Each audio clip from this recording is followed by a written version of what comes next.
filtered water. Use a straw and cover the top opening of the straw, and you just gently release it in on the bottom near the base of your plant, just like this.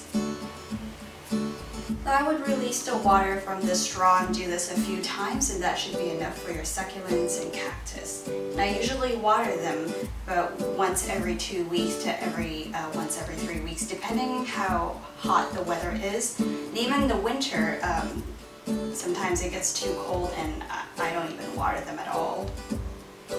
You can use the same technique to water your Zen garden, except I like to work from the back side of it and push the sand out a little, just so you won't get it too wet when you're watering.